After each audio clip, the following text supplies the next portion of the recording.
Award programme তো অনেক হচ্ছে বাংলাদেশের প্রেক্ষাপটে, আসলে কি মনে হয় আসলে শিল্পীদের যথার্থ মূল্যায়ন হচ্ছে কিনা, মানে আপনার দৃষ্টিতে কি মনে হয়?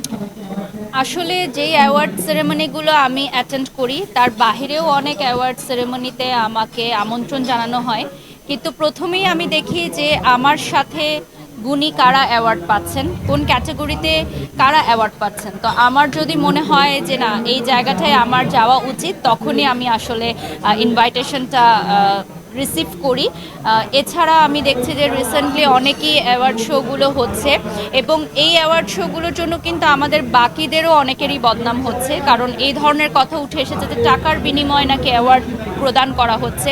কিন্তু আমরা যে সকল মানের অ্যাওয়ার্ড শোগুলোতে আসলে অ্যাটেন্ড করি, সেখানে কিন্তু স্পন্সররা আসলে টাকাগুলো অর্থলগ্নি করেন, কিন্তু অ্যাওয়ার্ডের জন্য কিন্তু আমাদেরকে কখনোই টাকা দিতে হয় না। তো এই মিথ্যা ও ভ্রান্ত ধারণাগুলোর অপপ্রচার হচ্ছে শুধুমাত্র গুটি কয়েক নিম্নমানের অ্যাওয়ার্ড শো এর জন্য। তো আমি ডেফিনেটলি বলবো যে অ্যাওয়ার্ড শোগুলো নামানোর আগে ডেফিনেটলি কিছু অনুমোদন প্রয়োজন। সেটা হচ্ছে আপনার সরকার কর্তৃপক্ষ থেকে বা ঊর্ধ্বতন কর্তৃপক্ষ থেকে আসা দরকার। এইটা আমি মনে করি এই মানটা যদি মেনটেন করা হয়, তাহলে আমাদের অ্যাওয়ার্ড শোগুলোর নামে যে বদনামগুলো এখন লাগছে সেটা হবে না। আপনার কাছে আরেকটা প্রশ্ন হচ্ছে যে সবুজের প্রতিটা শাখায় আপনি বিচরণ করেছেন, কিন্তু বর্তমানে ব্র্যান্ড প্রমোশন এই বিষয়টা আপনার পুরোপুরি ধ্যানে জ্ঞানে সবসময় আছে।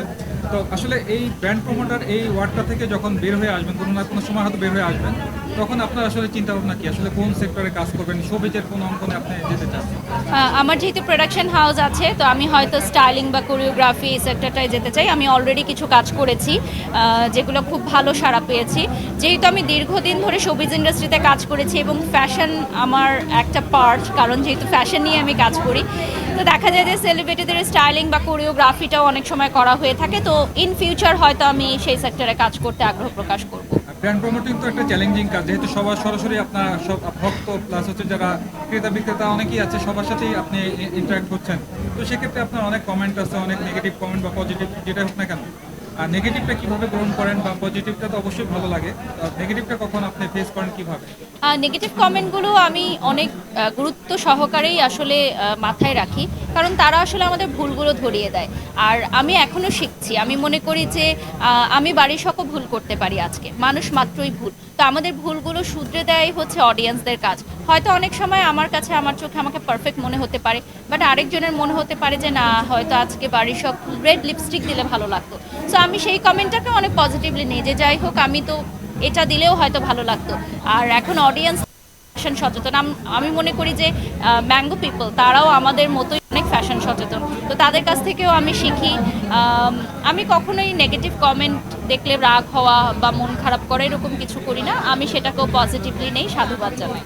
একজন আসলে আপনার পার্টনার, লাইফ পার্টনার হিসাবে যে আপনার আলবি ভাই আপনাকে যথেষ্ট সাপোর্ট করে, আমরা দেখে আসছি অনলাইন মিডিয়াতে আপনাকে সবসময় দেখা যাচ্ছে উনি সাথে থাকছেন।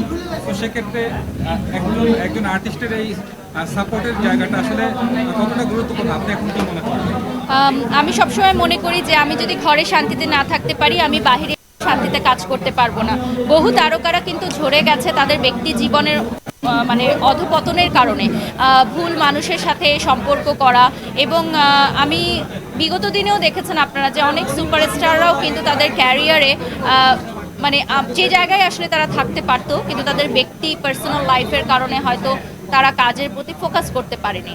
তো আমার মনে হয় যে আমার যখন ব্যক্তি জীবনটা পারফেক্ট থাকবে, আমি যখন ব্যক্তি জীবনে সুখী হব, তখনই আমি মানুষকে কাজ দিয়ে হ্যাপি করতে পারবো। এবং আমার সবসময় মনে হয় যে আমার একজন গাইডলাইন হচ্ছে আমার হাজব্যান্ড। ও আমাকে গাইড করে যে কি করা উচিত কি করা উচিত না, কারণ আমিও অনেক সময় বুঝে উঠতে পারি না। তো আমি মনে করি যে একজন মেন্টর, একজন গাইডলাইন খুবই জরুরি। Thank you. Thank you. আপু আসেন।